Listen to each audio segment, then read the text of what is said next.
Some encounters stay with you forever, not because you want them to, but because you can't forget them no matter how hard you try. Tonight, I'm sharing two stories that will make you question everything you think you know about the people around you and the strangers who appear when you're most vulnerable. These are true stories, and they happened to people just like you.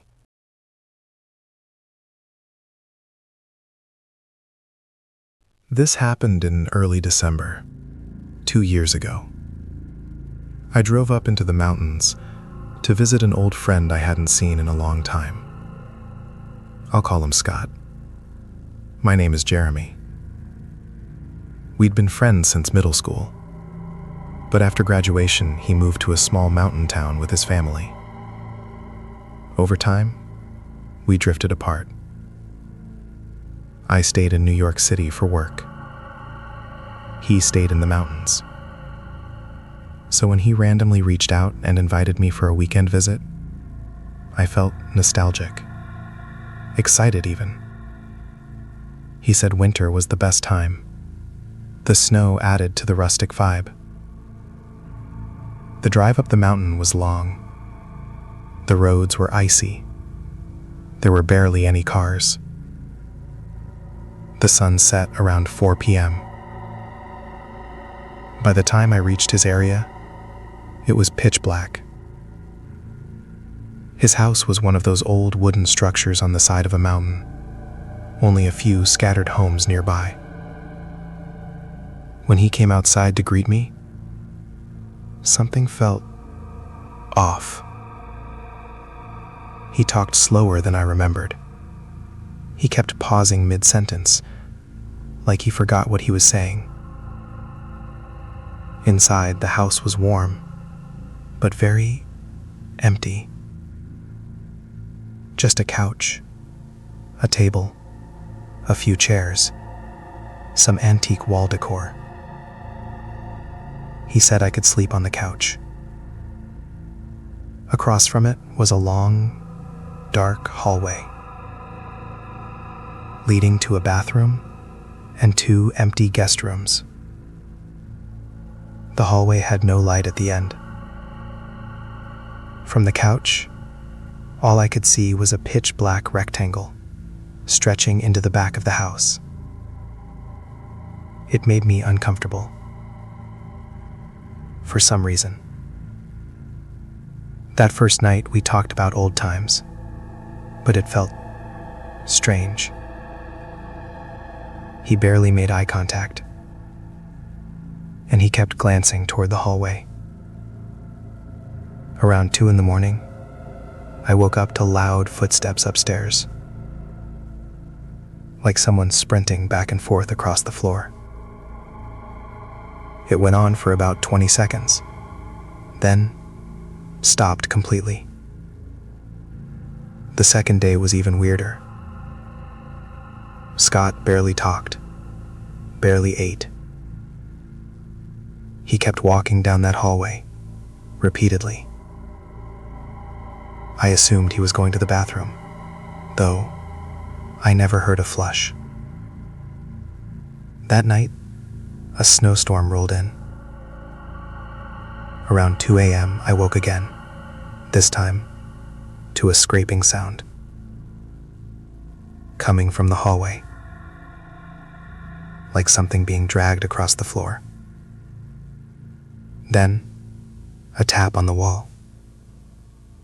Behind me. I stared into the dark hallway. I told myself it was just an old house. The third night was the worst. I woke up around 2 a.m. again, but this time, I couldn't move. Sleep paralysis. Then I saw movement. At the end of the hallway, Scott was standing there, completely still. Just watching me. He stood there for what felt like a minute, then slowly turned and walked into one of the guest rooms. Eventually, I regained movement. I went to check. Inside the room, I saw the shape of someone standing by the window, facing outside. Terrified, I ran upstairs to Scott's bedroom. He was asleep. Completely asleep. I woke him up, told him what I saw. He refused to go downstairs, and he looked like he already knew.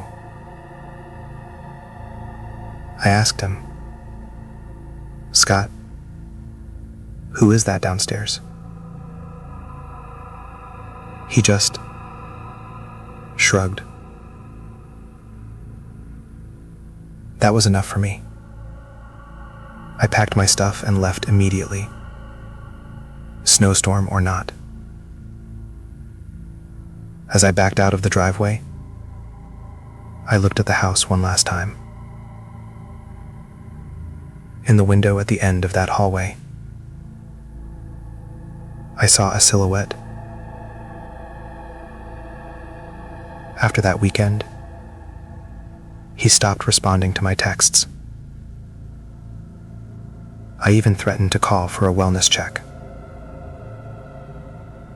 Eventually, he replied once, saying only, "I'm fine." That's it. He never responded again. That wasn't the same Scott I knew from school. Whatever happened to him, and whoever was in that house, it's not my problem anymore. But I'd be lying if I said it doesn't still terrify me.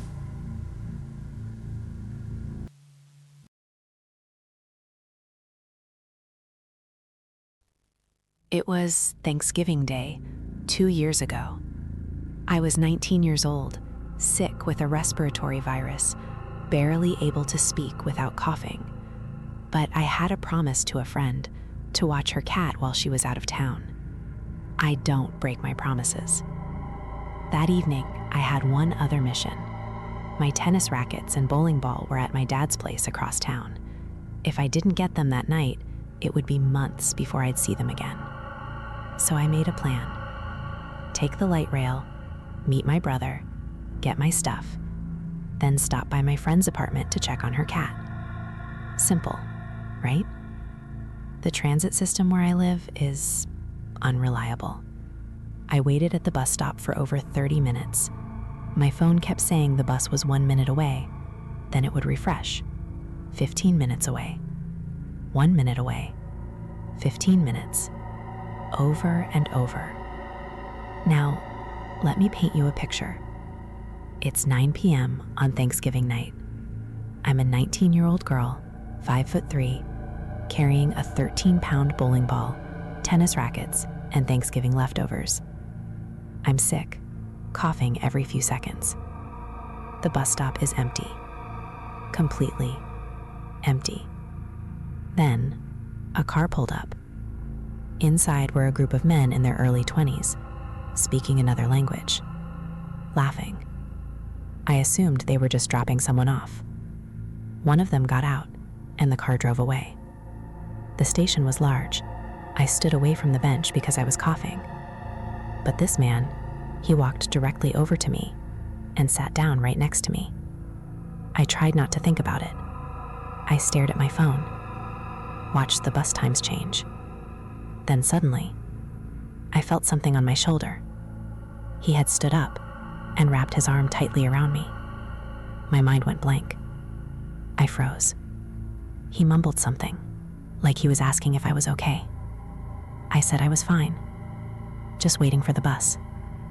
After a minute, He let go. Every instinct I had was screaming, but I kept trying to rationalize it. Maybe he thought I needed help because I was sick. Maybe he saw me leaning forward and thought something was wrong. I knew those excuses were stupid, but I was trying to stay calm. We were alone. He was well over 6 feet tall and twice my weight. He was also wearing a bandana-style face covering. A few minutes later, he got up again.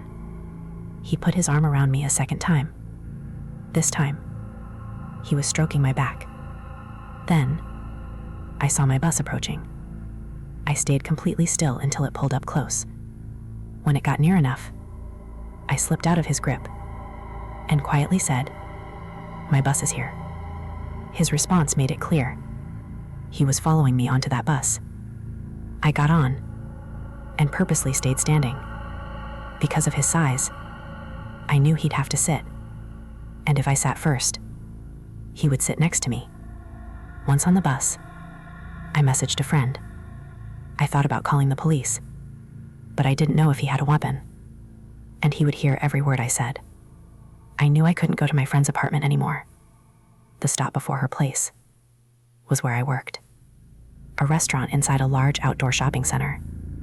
The stores would be closed, but my coworkers would still be inside, finishing closing duties. The front door would be locked, but the back employee entrance would be open. To get in, I'd have to go through the trash enclosure and punch in the access code. When the bus stopped, he got off right with me. He immediately grabbed my shoulder again, tighter this time. I took small steps.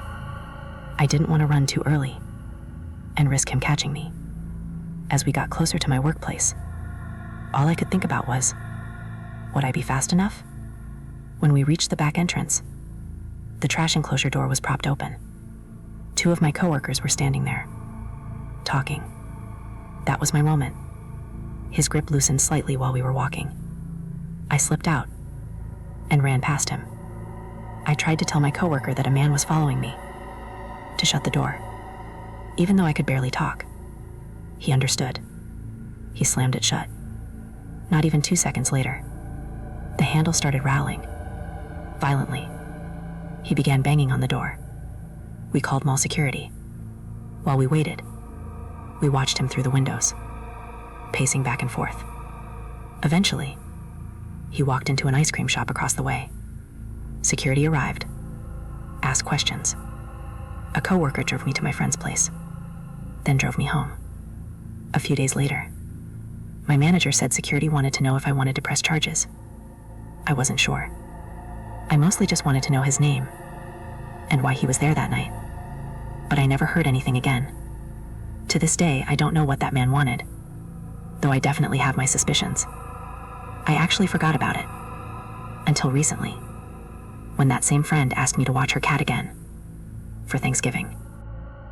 2 stories, 2 encounters that changed everything. One with a friend who wasn't quite himself anymore. One with a stranger who came out of nowhere. The scariest part? Neither of them got an ending. Sweet dreams.